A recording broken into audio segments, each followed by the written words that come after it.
Allahumma la sahla illa ma ja'altahu sahla wa anta taj'alul hazna idza syi'ta sahla.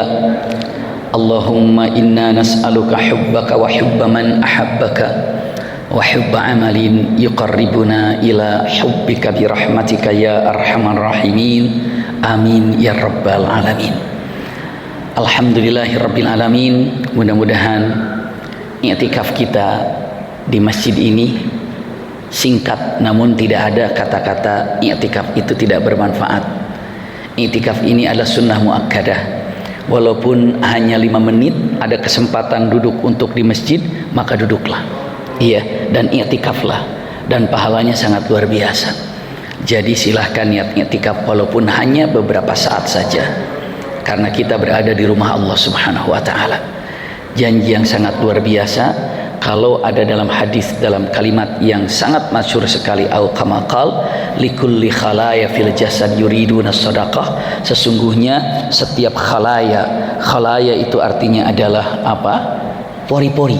Iya, setiap pori-pori yang ada di dalam tubuh ini ingin berbuat sedekah. Bisa dibayangkan berapa banyak pori-pori yang ada dalam tubuh ini? Banyak sekali. Lalu kata Rasulullah, ingin berbuat sedekah. Sahabat bertanya, setiap helai rambut ingin berbuat sedekah ya Rasulullah? Iya, setiap sehelai rambut itu ingin berbuat sedekah. Iya. Lalu pertanyaannya, bagaimana caranya ya Rasulullah? Rasulullah menjawab dengan mengatakan, al-i'tikafu bil masajid. Engkau duduk di dalam masjid, maka semua pori-porimu itu sedang berbuat kebaikan, sedang berbuat sedekah. Maka seorang yang beriman ketika ada kesempatan 10 menit, setengah jam, 1 jam, indah duduk di masjid. Maka kita duduk di masjid bukan hanya sekedar i'tikaf, tapi insya Allah sambil sedikit-sedikit untuk belajar bersama. Alhamdulillah, sekarang kita berada di 1448 Hijriah. Iya.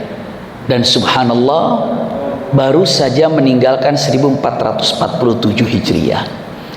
Waktu memang berubah, keadaan memang berubah, tapi pada kenyataannya, punten, perubahan demi perubahan itu sedang menuju kepada titik akhir hidup kita di dunia.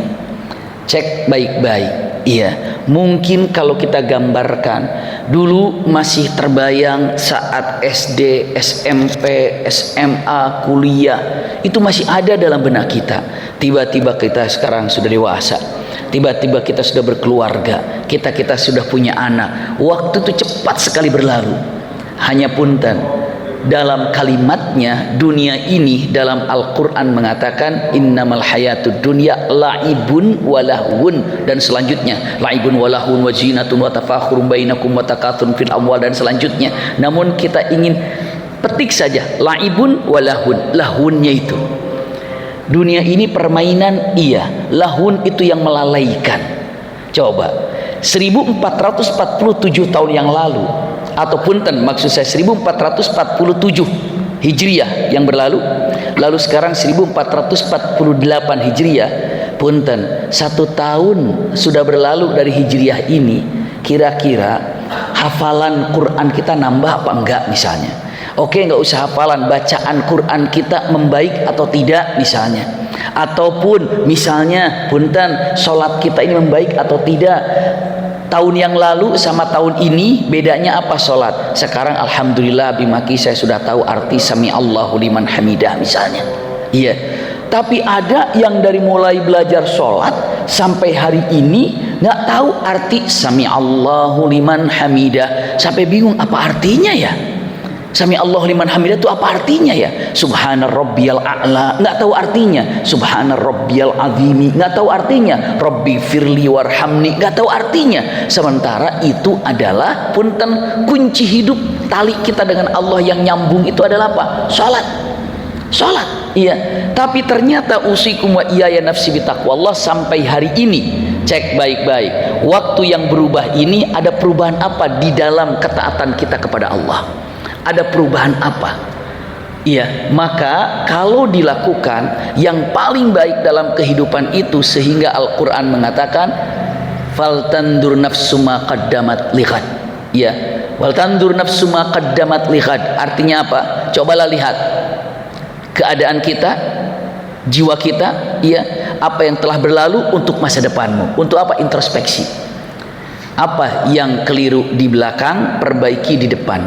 Contoh, kalau digambarkan apa yang harus saya perbaiki di 1448 Hijriah ini, perbaikan kita, apa yang harus diperbaiki? Usikum wa iyaya nafsi bitaqwallah.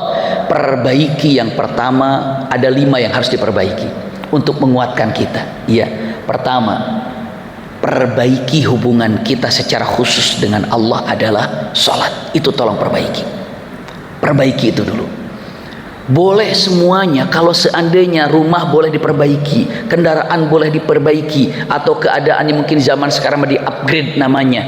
Sekarang sudah banyak hal yang baru yang kita miliki. Ternyata jangan sampai ilmu tidak ada yang baru yang kita punya. Cek baik-baik sholatnya, maka perbaiki sholat kita. Ini paling penting di dalam kehidupan ini. Sehingga ada seorang sahabat, Masya Allah, tabarakallah.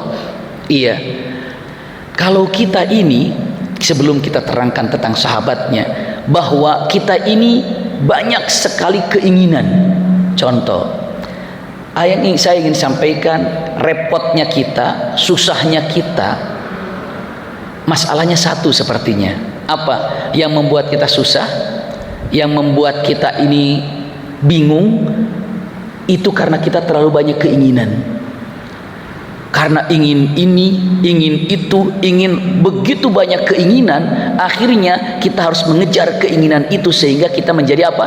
Susah. Karena terlalu banyak keinginan. Keinginan apa? Keinginan yang tidak bermanfaat, keinginan yang mengikuti hawa nafsu. Tapi kalau Allah ingin berikan kebahagiaan kepada seseorang, itu gampang sekali. Apa? Allah cabut keinginan-keinginan untuk mengikuti hawa nafsunya. Jadi apa? Jadi keinginannya itu nggak ada yang aneh-aneh.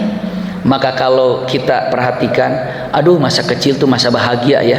Anak-anak tuh masa bahagia ya, masa kecil masa bahagia. Mungkin sering kita dengar demikian. Tapi kita harus belajar. Kenapa anak kecil dikatakan masa kecil masa bahagia? Jawabannya karena anak kecil itu tidak banyak apa? Nggak banyak keinginan. Makanya bahagia. Keinginannya paling cuma 3. Apa itu? Main, apalagi tidur, makan, itu aja. Iya. Setelah banyak keinginan, mulai kesulitan itu ada. Iya. Nah, kita ini terlalu banyak keinginan, bukan salah, namun ketika ada keinginan yang tidak membawa manfaat ke akhirat, itulah yang membuat lelah dan membuat capek. Jujur, pernahkah di antara kita tidak bisa tidur karena resah, tidak bisa baca Quran dengan benar misalnya, ataupun belum fasih dengan baca Quran yang baik misalnya, atau belum bisa sholat dengan benar, lalu nggak bisa tidur? Nah, itu keinginan kita menjadi ahli sorga itu tidak semata-mata menjadi ahli sorga. Dicek dengan seperti apa usahanya, bagaimana untuk menjadi ahli sorga itu. Usaha. Jadi kalau pernah dengar, punten bahasanya, pernah dengar ayat ini, wala taqrabus sholata wa antum sukara. Jangan engkau mendekati sholat kalau engkau dalam keadaan apa? Sukaro itu apa? Mabuk. Karena apa? Karena orang mabuk ini, Al-Quran terus menyatakannya, hatta ta'lamuna ma taqulun, sampai orang itu faham dengan apa yang diucapkannya. Karena apa? Karena orang mabuk bisa dipastikan tidak faham apa yang diucapkan. Coba kalau kita ngobrol dengan orang mabuk, kemana-mana kita nanya apa, dia jawab apa. Kita tanya apa, dia jawab apa. Mereka tidak mengerti apa yang diucapkan. Maka Rasulullah pun tegas melalui ayat Allah, jangan mendekati sholat kalau dalam keadaan mabuk. Nah, yang lucu, kita nggak mabuk tapi nggak ngerti bacaan sholat. Iya, kita nggak mabuk tapi nggak paham tentang bacaan sholat. Maka para ulama mengatakan, kita ini bukan mabuk dengan urusan khamr, tapi kita mabuk dengan hawa nafsu. Hawa nafsu apa? Keinginan yang bertumpuk sehingga tidak sempat mempelajari subhana rabbiyal a'la, sehingga tidak sempat mempelajari iyyaka na'budu wa iyyaka nasta'in. Iya, sibuk dengan hawa nafsu sehingga tidak sempat belajar Allahus Samad. Kenapa? Karena itulah yang dikatakan mabuknya dengan hawa nafsu, bukan mabuk seperti yang ada di dalam khamar tadi. Maka kalau digambarkan kalimatnya, ngeri kita ini sampai hari ini belum dapat memperbaiki urusan sholat kita. Maka sekali lagi, sulitnya hidup di dunia karena kita ini terlalu banyak keinginan yang tidak bermanfaat. Maka mulai hari ini di 1448 Hijriah ini, renungkan keinginan-keinginan apa yang tidak ada manfaatnya. Maka disitulah punten perbaiki sholat kita. Ini poin pertama, perbaiki sholat.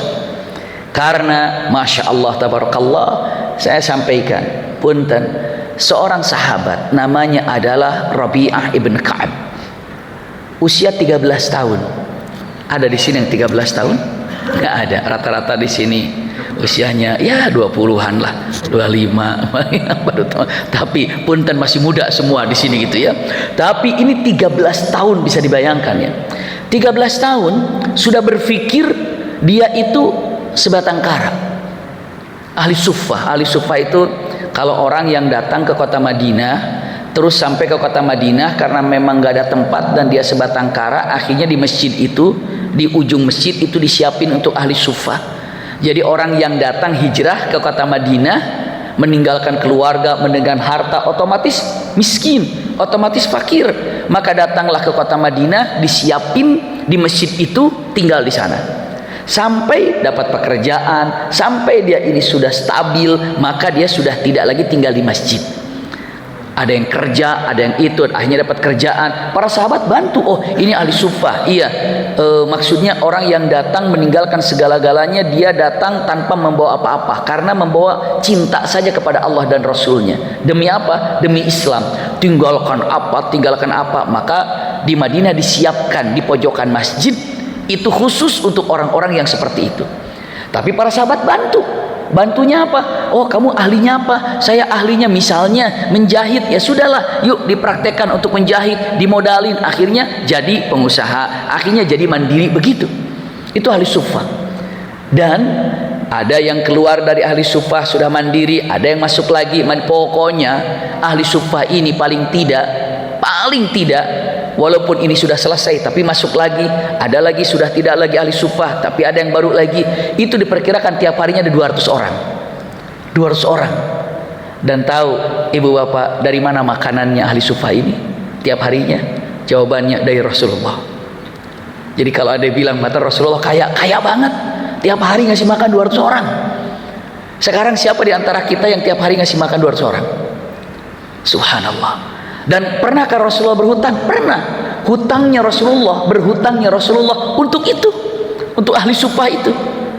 Jadi Rasulullah itu menanggung ahli suffah. Masya Allah. Tiap hari kasih makan, dan makanannya bukan makanan sekedar makanan, tapi dikasih makanan selayaknya Rasulullah makan. Apa yang dimakan Rasulullah, mereka makan. Terkadang Rasulullah tidak perlu makan, tapi mereka makan karena Rasulullah saum dan saum dan saum. Tapi mereka kadang-kadang tidak, kadang-kadang iya. Maka Rasulullah siapin makanan untuk ahli suffah. Rasulullah itu kan enteng, datang ke rumahnya cuma bertanya, Aisyah ada makanan enggak? Enggak, ya sudah kalau gitu aku saum. Datang misalnya ke rumahnya Zainab, istrinya Rasulullah, Zainab ada makanan? Tidak ada, ya sudah aku saum. Enteng begitu saja. Iya, subhanallah. Nah, ahli suffah ini dibiayai oleh Rasulullah untuk makanannya. Salah satu dari ahli suffah ada anak namanya Rabi'ah bin Ka'ab, usia 13 tahun. 13 tahun belum bisa apa-apa. Maksudnya belum bisa apa-apa itu mau dipekerjakan apa? Akhirnya berpikir mengatakan, aduh saya nggak bisa ngapa-ngapain sebatang kara, nggak ada yang memerlukan saya kerja, tapi saya akan manfaatkan usia yang masih mungil ini, 12 ke 13 tahun, apa? Datang ke hadapan Rasulullah. Assalamualaikum ya Rasulullah, usia 13 tahun. Ada apa Rabi'ah? Izin ya Rasulullah, aku ingin berkhidmat kepadamu, aku ingin jadi punten kalau dikatakan mah pembantumu gitu. Aku ingin jadi orang yang selalu membantumu, aku ingin dekat denganmu untuk menjadi pembantu. Pembantu Rasulullah yang terkenal itu ada Anas bin Malik. Anas bin Malik itu pembantunya 10 tahun mendampingi Rasulullah, itu Anas bin Malik. Iya, ini yang namanya Rabi'ah bin Ka'ab minta. Rasulullah tidak pernah menolak keinginan orang. Ya sudah kalau gitu, monggo silahkan. Iya. Ya Rasulullah silahkan aja nih, anak kecil mau diapain silahkan. Ternyata khidmatnya luar biasa. Apa yang dilakukan oleh Rabi'ah ini, Masya Allah, sebelum Rasulullah keluar rumah, dia sudah siap di depan rumah untuk menyiapkan sendalnya. Rasulullah masuk ke rumah, diantar sampai masuk rumah, beliau nunggu di luar. Dan berapa kali yang namanya Rabi'ah tidur di luar rumah Rasulullah. Punten. Dilanjutkan apa? Satu waktu Rasulullah mau wudu, lihat ya, ternyata sudah dipegang tempat wudunya oleh Rabi'ah. Ya Rasulullah, silakan wudu, kami sudah siapkan. Anak kecil. Dan itu waktu pada jam kira-kira 2:30. Dan Rabi'ah masih kucek-kucek mata. Ya Rasulullah, ini air sudah saya siapkan, silahkan. Ternyuh Rasulullah dengan mata, ya Rab, ini anak khidmatnya luar biasa. Dan melihat kenyataan seperti ini, Rasulullah ingin berikan hadiah kepadanya. Apa hadiahnya? Hadiahnya, Rabi'ah, ini pas di waktu yang mustajabut doa. Salni Rabi'ah, Rabi'ah, kamu mau apa? Angan-anganmu itu mau apa? Keinginanmu itu mau apa? Mintalah padaku, aku akan mintakan kepada Allah. Usia 13 tahun. Kira-kira kalau ditanya mau apa? Kira-kira mau apa zaman sekarang ini? 13 tahun. Bahkan kita lah yang sekarang ini kalau ditanya mau apa? Pikiran kita kemana coba? Mau apa? Ini 13 tahun. Setelah itu, ya Rasulullah, saya mau berpikir dulu ya, boleh nggak engkau sholat aja dulu, nanti saya berpikir dulu. Pikir, ya. Setelah berpikir, Rabi'ah tuh minta apa ya? Oh, berpikir dalam hatinya, enak juga ya kalau saya punya kekayaan, kalau saya bisnis jalan. 13 tahun intinya pengen kaya lah gitu ya. Pengen kaya, pokoknya kalau sudah kaya nanti bisa menikah, kalau sudah bisa menikah nanti bisa punya keturunan, dan wah diceritakan lah keinginan. Udah fix akan bicara seperti itu. Tiba-tiba begitu Rasulullah salam, Rabi'ah, selesai, sudah terpikir, sudah ya Rasulullah, minta apa? Datang Rabi'ah. Begitu di depan Rasulullah terpikir dalam pikirannya, harta kan nanti juga hilang karena dunia akan punah. Dalam sekejap saja ketika ditanya sekali, jadi mau minta apa? Jawabannya membuat Rasulullah kaget. Apa? Murafaqatuka bil jannah. Aku ingin menjadi punten temanmu, sahabatmu di sorga. Kaget Rasulullah. Ini anak kecil 13 tahun bilang matan, arju murafaqatuka fil jannah. Aku berharap agar menjadi temanmu, menjadi sahabatmu, dan tetap bisa berkhidmat di sorga. Kaget Rasulullah. Rasulullah melihat kiri kanan, nggak ada orang. Apa kenapa lihat kiri kanan? Takut ada yang apa? Takut ada yang ngajarin. Mengatakan, man 'allamaka hada? Siapa yang telah mengajarkan kamu ini? Nggak ada ya Rasulullah. Kenapa kamu berpikir itu? Ya Rasulullah, kalau aku minta dunia, iya, dunia itu kan apapun yang ada di dunia, ujung-ujungnya dunia habis, berarti akan habis. Kalau aku kaya, belum tentu kekayaan itu menjadi ahli sorga. Banyak orang terjerumus dengan kekayaan menjadi ahli neraka. Kalau saya dengan kekayaan nanti pengen berkeluarga, berapa banyak orang karena keluarganya menjadi ahli neraka. Kalau sudah berkeluarga nanti punya anak, saya pun takut kalau punya anak nanti menjadi ahli neraka. Berapa banyak orang terjerumus ke neraka karena anaknya. Tapi kalau saya minta untuk menjadi temanmu di sorga, mentok itu ya Rasulullah. Senyum Rasulullah. Masya Allah, ini anak 13 tahun demikian. Dalam artian murafaqatuka fil jannah. Tapi kata Rasulullah tidak bilangin, oke, deal, kamu jadi temanku di sorga. Tidak begitu. Apa kata Rasulullah? Aku akan doakan kamu untuk menjadi sahabatku di sorga. Tapi kalimatnya, inna ala nafsika bikathratis sujud. Artinya, untuk memperlancar keinginanmu dan doaku, maka kamu harus memperbanyak sujud. Memperbanyak apa? Sholat maksudnya. Memperbanyak sholat. Padahal ini sahabat Rasul, khidmat kepada Rasul, mencintai Rasul dengan jelas. didoakan oleh Rasulullah untuk menjadi temannya di surga. Tapi Rasulullah katakan perbanyak apa? Salat. Karena salat itu mengangkat derajat setinggi-tingginya. Masya Allah, setinggi-tingginya salat itu. Maka sehebat apapun diri kita, kalau belum bisa salat dengan benar, rasa-rasanya punten, kita ini jauh dari harapan yang kita inginkan. Wa ma khalaqtul jinna wal insa illa liya'budun. Tidak semata-mata diciptakannya jin dan manusia kecuali hanya untuk ibadah, dan ibadah yaumiyan, ibadah yang harus kita kerjakan tiap hari adalah sholat. Sementara yang tiap hari sholatnya saja, punten, apa kabarnya kita dengan sholat? Kalau sudah dikatakan apa kabarnya kita dengan sholat, ya begitulah kehidupan kita. Sebenarnya banyaknya masalah dalam hidup kita ini karena banyaknya urusan kita dengan sholat belum baik. Akhirnya sedikit lagi untuk Robi'ah sebelum kita poin 2 masuk. Robi'ah ini udah mulai dewasa, usia 15 tahun, 17 tahun, 18 tahun, dipanggil lagi karena khidmatnya luar biasa, cinta kepada Rasul luar biasa, cerdas. Orang cerdas itu kan diantaranya apa yang diperlukan Rasulullah sebelum Rasulullah meminta sudah siap, cerdas. Sampai Rasulullah terkagum-kagum apa yang difikirkan Rasulullah, mau apa, mau kemana, bagaimana, beliau sudah menyiapkan. Siapa itu? Robi'ah. Ibu bapak tahu, punten, yang terhebat, yang terindah Robi'ah ini, Masya Allah. Ditanya lagi, wahai Robi'ah, iya, bukankah wahai Robi'ah, ditanya, wahai Robi'ah, dulu aku pernah bertanya kepadamu apa yang kau inginkan. Kau mendapatkan, kau menginginkan untuk menjadi temanku di sorga. Iya ya Rasulullah, ini sudah beberapa tahun ini. Iya. Ada lagi enggak? Wadaka ya Rasulullah, itu saja ya Rasulullah. Oh ya sudah.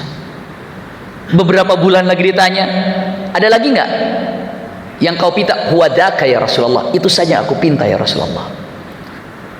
Akhirnya Rasul bertanya, kamu kan nikah? Kata siapa? Robi'ah, gak mungkin gak mau nikah, tapi berpikir di mana biayanya? Sebatang kara. Bagaimana? Beliau hanya mengatakan, kamu nggak mau nikah? Diam. Ingin menjadi temanmu di surga ya Rasulullah. Itu jawabannya. Kata ya sudah. Tiba-tiba dia berpikir. Kenapa nggak bilang mau ya? Kalau dibilang mau, pastikan apa? Siapa tahu akan mendanainya. Begitu datang, ditanya lagi, kamu nggak mau menikah? Nggak ada dananya Rasulullah, dan nggak ada perempuan yang mau nikah dengan saya. Siapa? Saya sebatang kara, hidup saya begini. Kata Rasulullah, kamu pergi ke sana, datang ke kabilah ini, datang bahwa kamu adalah utusannya, utusan Allah. Maksudnya apa? Utusan Rasulullah. Utusan Rasulullah. Apa? Di sana ada anak perempuan punya ataupun anaknya fulan. Datang, saya adalah utusannya Rasulullah, meminang kepada putrimu, iya, untuk menikah denganku. Masya Allah senangnya. Siapa? Orang tua itu karena langsung perintah dari Rasulullah. Setelah itu bertanya, matan siap diterima dan kapan nikahnya? Balik lagi, ya Rasulullah, katanya siap dan kapan nikah, cuman tidak ada apa? Mahar. Rasulullah siapkan melalui para sahabat mahar. Setelah menikah, ya Rasulullah, ini bagaimana setelah menikah? Harus diinformasikan, harus walimah. Bagaimana walimahnya? Kumpulkan sahabat. Akhirnya menikah. Istilahnya nikah gratis tuh ya, dari situlah. Ya, Robi'ah ibn Ka'ab. Tapi itu keberkahan yang didapatkan. Intinya, arju murafaqatuka fil jannah. Maknanya, punten, simpan baik-baik, tidak ada satu hal yang kita inginkan dalam tujuan kecuali ada usaha. Rasulullah SAW mendoakan Robi'ah untuk menjadi ahli sorga. Robi'ah bukan hanya dipinta untuk menjadi ahli sorga, tapi menjadi temannya Rasulullah. Dan bukan hanya sekedar itu, modalnya ini sudah ada, cinta kepada Rasulullah, khidmat kepada Rasulullah, tapi kekeh Rasulullah, perbanyak apa? Salat. Inti yang ingin saya sampaikan, poin pertama, perbaiki salat kita dari mulai takbiratul ihram. Apa itu namanya tomaknina? Apa itu artinya sujud? Apa artinya i'tidal? Pokoknya nikmati dengan sholat itu. Kenapa? Karena pasti orang kalau sudah sholat dengan benar menikmati dan pasti ketagihan. Itu pertama. Dua, apa yang harus diperbaiki di 1448 Hijriah untuk dikontrol. Yang kedua, punten, perbaiki bacaan Quran kita. Karena ini hubungan kita dengan Allah Subhanahu wa taala. Langsung perbaiki. Saya kasih poin-poin penting itu untuk diperbaiki beberapa hal ini, karena banyak yang lalai untuk memperbaiki sampai bingung, saya perbaiki dari mana ya? Saya perbaiki dari mana ya hubungan ini? Jawabannya salat, yang kedua qiraatul Quran. Punten. Pernah dengar hadis ini ibu bapak semuanya? Pernah dengar? Saya yakin insya Allah sering dengar, apalagi di bulan Ramadan. Begini hadisnya. Semua insya Allah mengingatnya.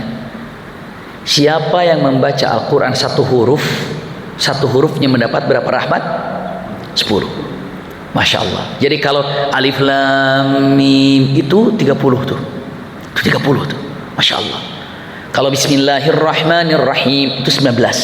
Berarti 190 rahmat. Masya Allah. Dahsyat. Tapi berapa banyak orang yang tertarik untuk mendapatkan rahmat itu? Rahmat, cinta kasih sayang dari Allah. Tapi berapa banyak orang tertarik untuk membaca Quran?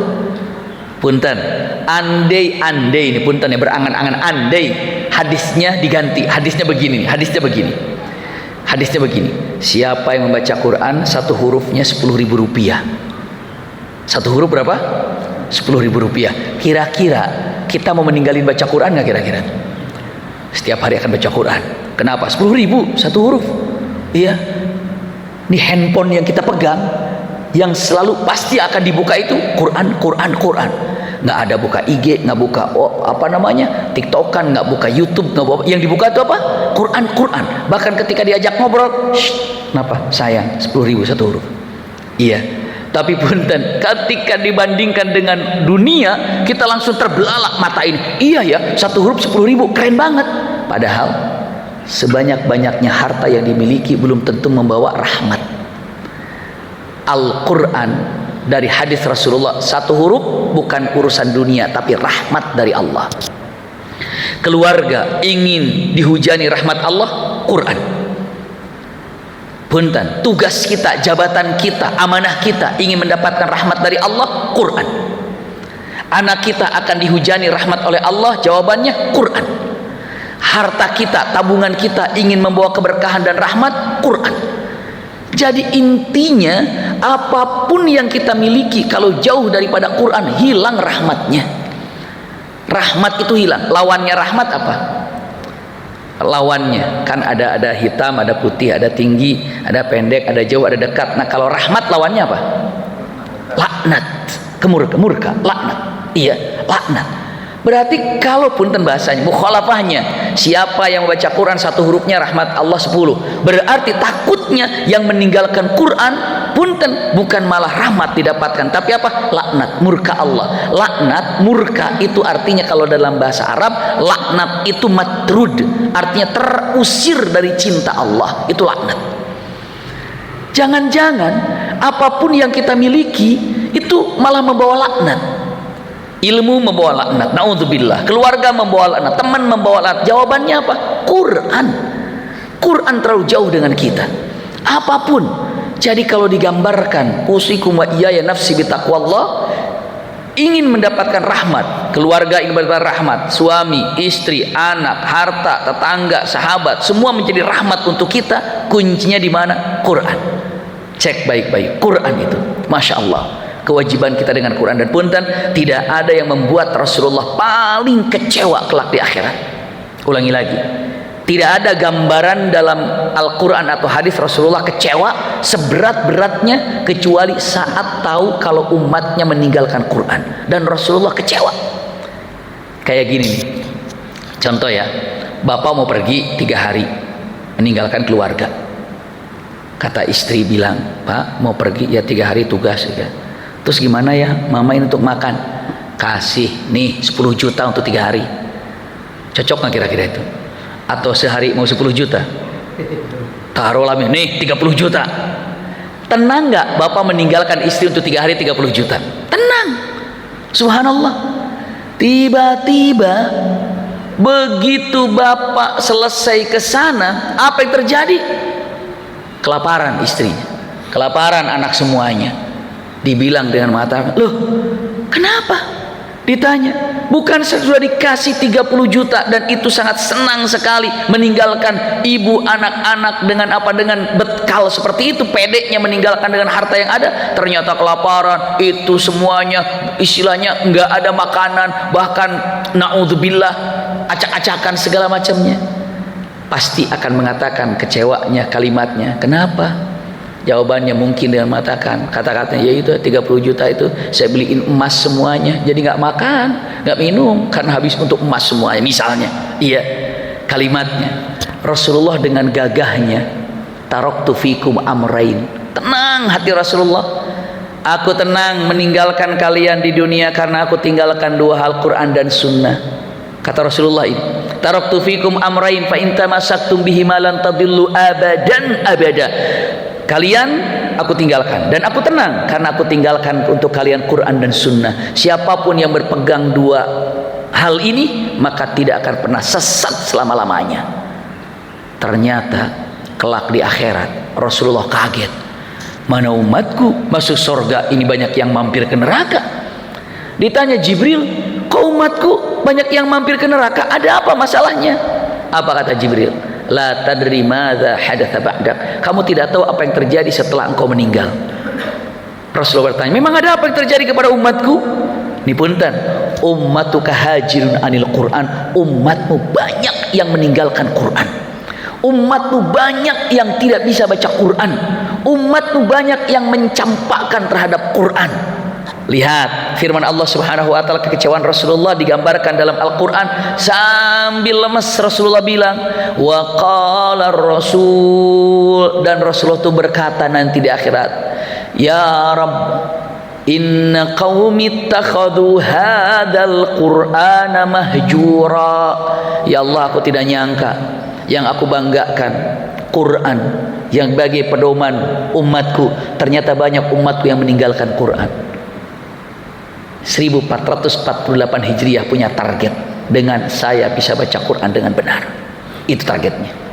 Iya, yang pertama sholat perbaiki, yang kedua Quran. Subhanallah. Bahkan mustahil orang hatinya berada dalam kegundah gulanaan kalau ahlul Quran. Apa buktinya? Quran. Semua dengar bacaan ayat ini sering, ala bidzikrillahi tatmainnul qulub. Ala, ingatlah dengan Quran. Zikr itu salah satu daripada nama Al-Quran. Nama Al-Quran itu Alkitab, Al-Quran. Al-Quran ya Quran. Ya, nama lain daripada Quran itu Az-Zikru. Pernah dengar ayat ini? Inna nahnu nazzalna dzikra. Inna nahnu nazzalna dzikra wa inna lahu lahafidun. Sesungguhnya kami yang telah menurunkan Az-Zikra, artinya adalah Quran, maka kami yang menjaganya. Az-Zikru itu Quran. Ala bidzikrillahi, ketahuilah dengan Quran tatmainnul qulub, hati itu tenang sekali apapun yang terjadi. Perbaiki Quran kita. Ketiga, iya, perbaiki salat, perbaiki Quran. Yang ketiga, perbaiki usikum wa iyaya nafsi bitaqwallah, zikir kita. Ingat kepada Allah, ingat pada Allah. Pernah dengar terlalu banyak kata-kata keagungannya, namun satu hadis saja untuk dipegang baik-baik. Pernah dengar hadis ini semuanya? Punten, uzkurullaha firraha yadhkuruka fisyiddah. Ingatlah kepada Allah saat waktu luangmu, pastikan Allah akan mendampingimu, menolongmu saat engkau dalam kesulitan. Lihat, kalau saya tanya waktu luang yang ibu bapak punya, banyak apa tidak waktu luang? Banyak.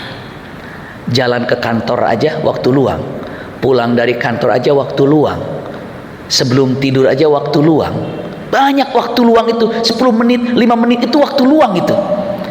Kata Rasulullah, ingat kepada Allah di masa waktu luangmu, pastikan Allah akan menolongmu saat engkau dalam kesulitan.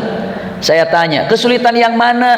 Bukan kesulitan dunia, kesulitan ketika sakaratul maut, kesulitan ketika di alam barzakh, kesulitan ketika ditanya munkar nakir, kesulitan ketika di alam mahsyar, kesulitan ketika dihisab, kesulitan ketika di mizan, kesulitan ketika di jalan atau di sirat. Ya.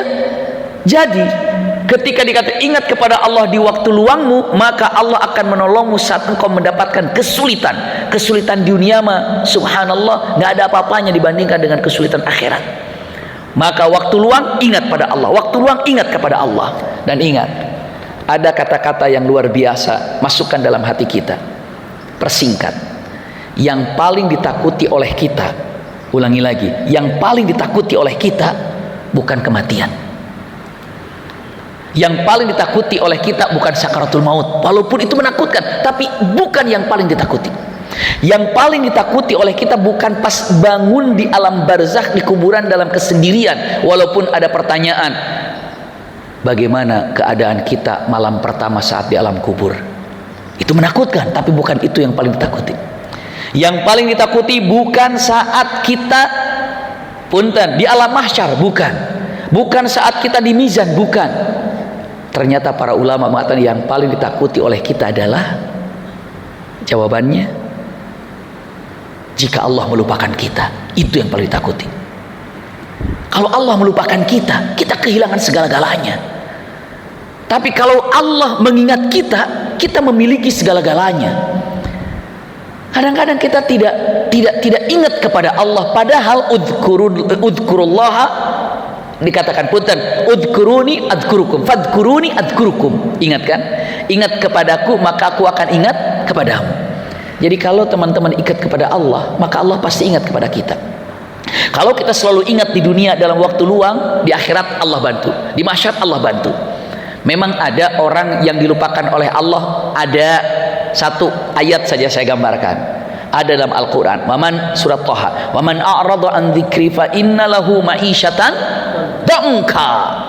Siapa yang menolak, siapa yang tidak ingat kepada Allah, maka hidupnya dalam keadaan bongka.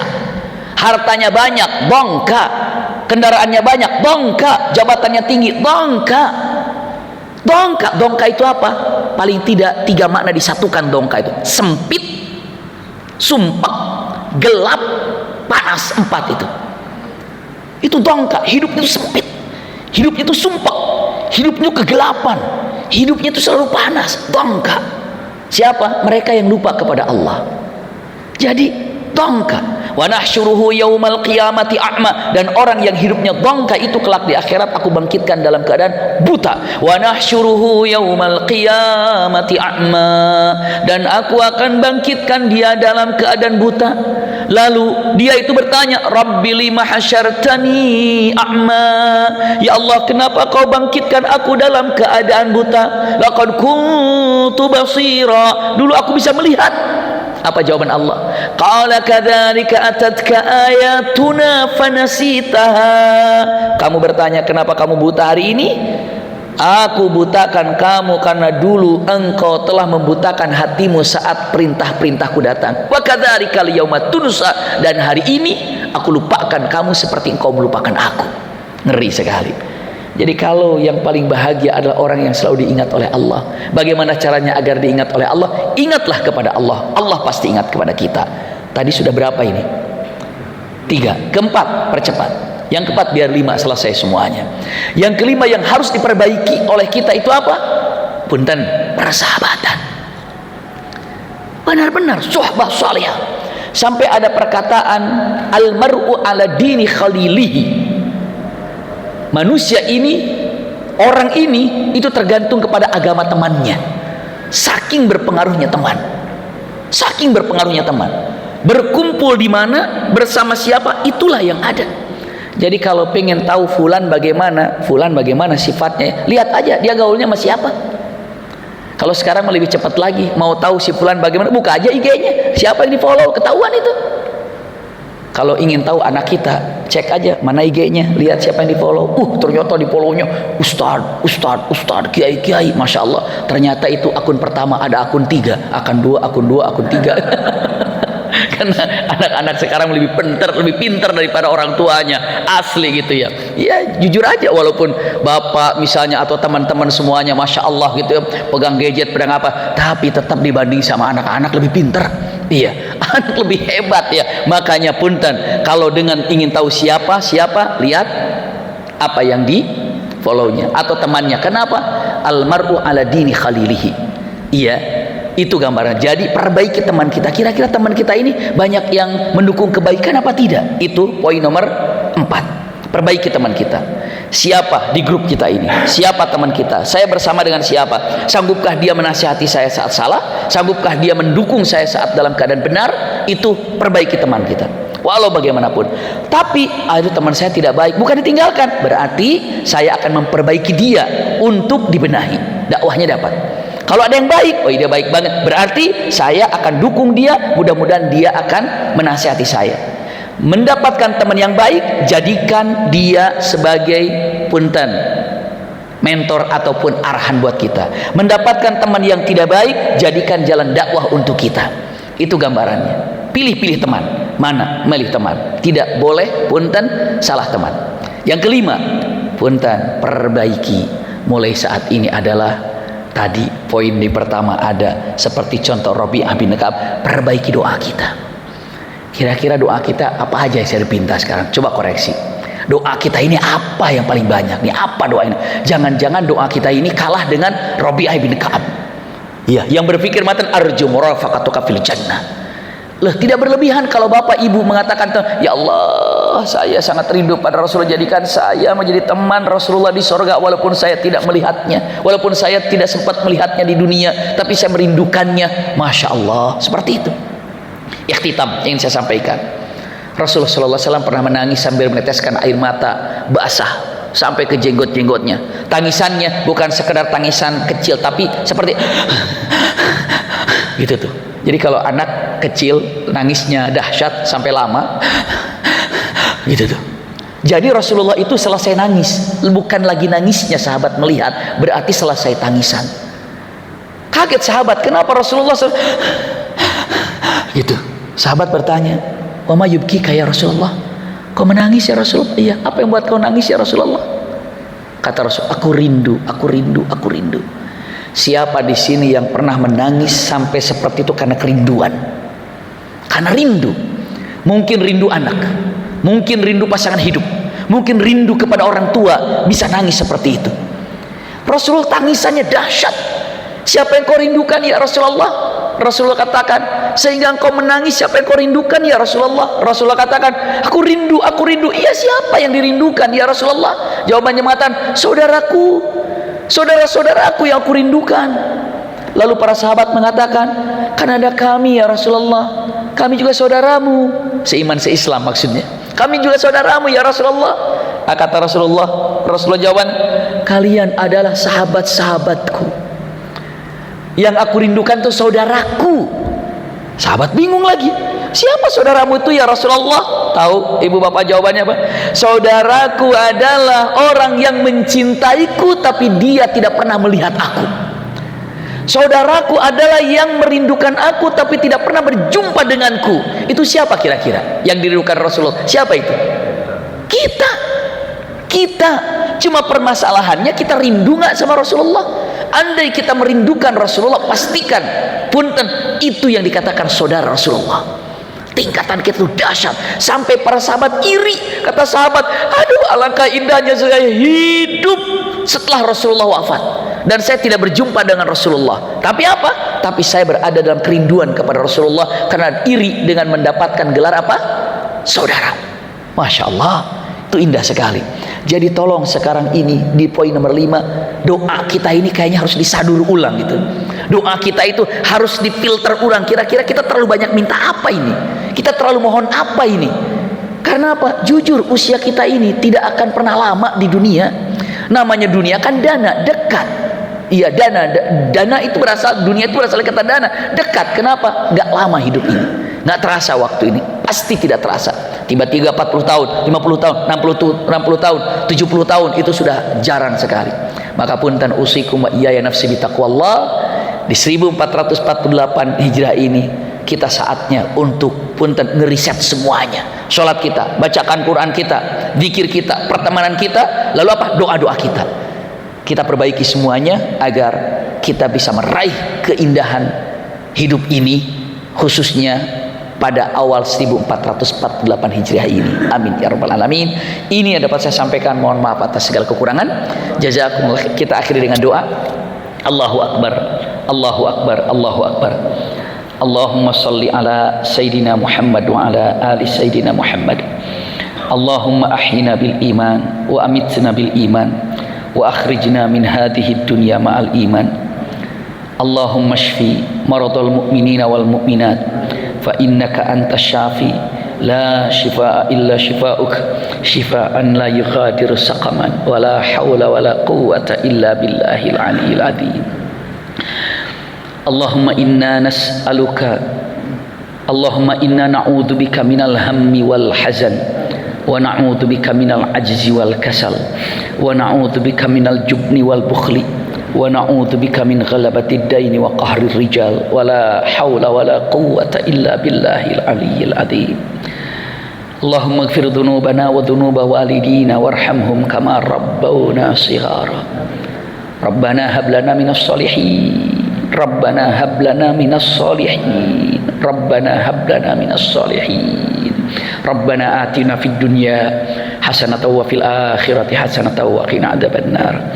Subhana rabbika rabbil izzati amma yasifun wa salamun alal mursalin walhamdulillahi rabbil alamin. Amin ya rabbal alamin. Jazakumullah khair ala husni istima'ikum. Lakum minni alhabu wad du'a. Wassalamu alaikum warahmatullahi wabarakatuh.